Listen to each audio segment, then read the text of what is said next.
Hey everyone, and happy Halloween. Welcome to my first film review on the channel. And since this is my favorite holiday, I thought I'd do a Halloween special. And while this isn't the original, it's still an iconic story. I hope you enjoy as we get lost into the story.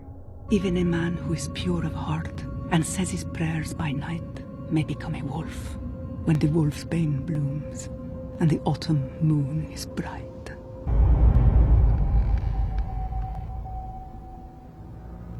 The 2010 film The Wolfman is a remake of the 1941 film of the same name, starring Benicio del Toro as Lawrence Talbot, Anthony Hopkins as Sir John Talbot, Emily Blunt as Gwen Conliffe, and Hugo Weaving as Inspector Francis Aberline, who also starred in my favorite film.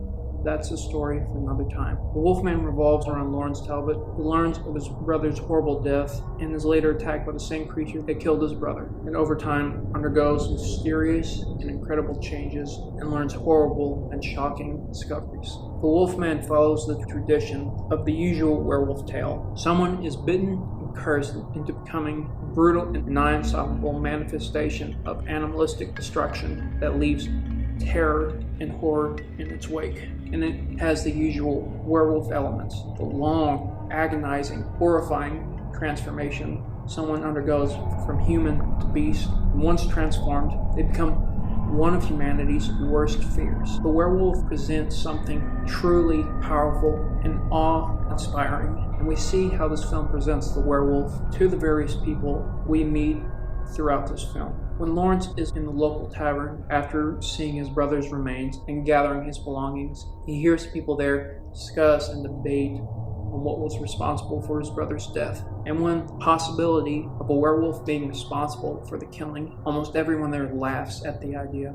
And later, once Lawrence is in the same mental institution that he was when he was little, and the head doctor there has a lecture for his colleagues, they also laugh at the idea of a werewolf. At this time, England was having a societal change where the belief in rational thinking and the importance of science was transforming everyone there. And the usual idea of rational thinking does not include the existence of the supernatural, and we see some others fear something sinister and mysterious is going on, but we see a key group of people who know what's really going on. Soon enough, the truth is growling in everyone's face. And a key part of this film is the relationship between Lawrence and his father John. These two men have always struggled with each other. And the first part was Solana's death. Lawrence and Ben's mother and John's wife. And Solana's death was truly the catalyst for the struggle between father and son, as even from an early age, Lawrence and Ben had issues with their father, as Ben had shown Gwen a spot in the woods that he and Lawrence believed to be their refuge, and sadly we all know where it goes from there. And also, key remarks by the gypsies really tie in with the reality of the Wolfman. We see these in remarks with the differences between men and beasts.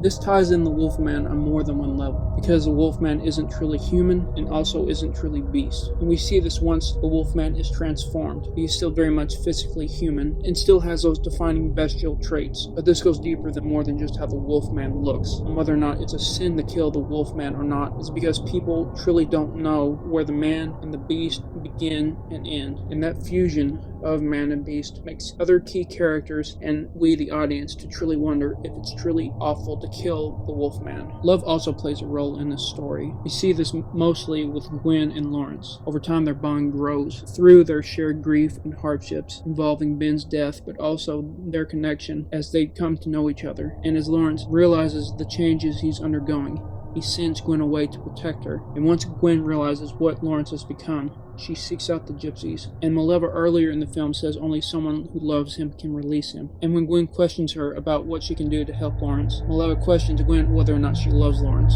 And while Gwen doesn't answer her, we as the audience know the truth. And at the end of the film, Gwen, with a broken heart, releases Lawrence from the curse. Not out of hate, not out of anger, but out of love. And in the film, there are several small yet key scenes that both foreshadow and subtly reveal truths and changes within the story. One example is the relationship between Lawrence and the dog Samson. It starts with Samson being hostile and aggressive towards Lawrence, but after Lawrence is bitten, Samson interacts with Lawrence the same way he does with John, revealing an animalistic connection between the two of them. As time goes on though, we see Samson in a state of defensive anxiety as he growls and retreats from both Lawrence and John at different points in the story, because while there is that animalistic connection there, it shows that the animals have a deeper awareness of what's going on. Because we see this with one of the horses in the film, because when Lawrence turns towards the animal, it panics. Just after that same scene, once the men that had come to take Lawrence retreat, the elder Talbot hints at his own acting abilities, because ever since he killed his wife, he has been hiding his true nature from his sons. And also, we see in the mansion and on Talbot's land, there are many statues, mounts, and decorations of fierce and intimidating animals from around the world, tying in with John Talbot's identity as a hunter,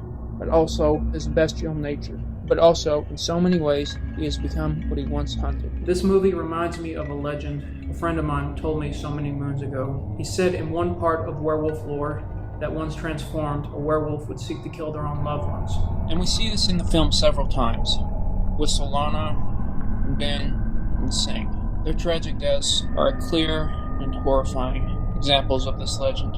And this film seems to take this a step further, as John Talbot seems to disregard their deaths. While it was presented that he cared for each of them, it seems that John Talbot lost all emotional connection with these characters. That his lycanthropy removed all feelings for them, as at the end, even though he claims to be proud of Lawrence, there was no hesitation in the final battle on John's part. And while I've never heard of this legend before, until my friend told me, this film truly presents it in an all too horrifying manner. The film also had a deleted scene that I felt should have been left in the story. I'll leave a link in the description down below, so please pause this video, click the link in the description, go watch that video, and come back.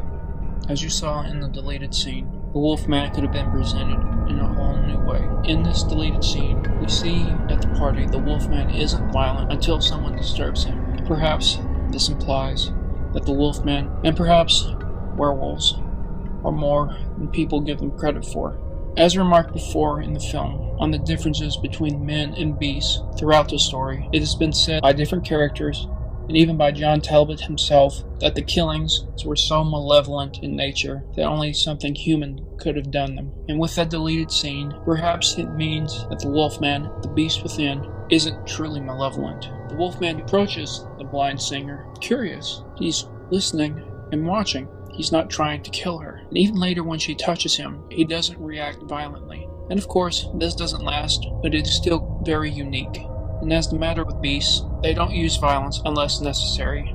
This can be seen in different parts of the film. As first with Lawrence, during his transformation, the Wolfman goes for the trapped stag. But because of the trap by the men trying to kill him, the Wolfman retaliates. And at the asylum, once he transforms, the Wolfman reacts defensively because he's trapped and attacked. And in the city, after he escapes the asylum, he is surrounded by screaming and shouting and people trying to attack him. While of course this doesn't help the people in the bus, we see at different points that the Wolfman does avoid confrontation. And of course this doesn't always happen, and there are gaps within this possibility. It is still there, or it would have been if this scene wasn't deleted, as the idea of an animal defending itself doesn't fit the narrative of the story. And I feel this was a missed opportunity. If this scene wasn't deleted, it could have made a difference. I hope you all enjoyed my first film review. Make sure to like, comment, and subscribe. And thank you for watching my first film review. And once again, everyone, happy Halloween.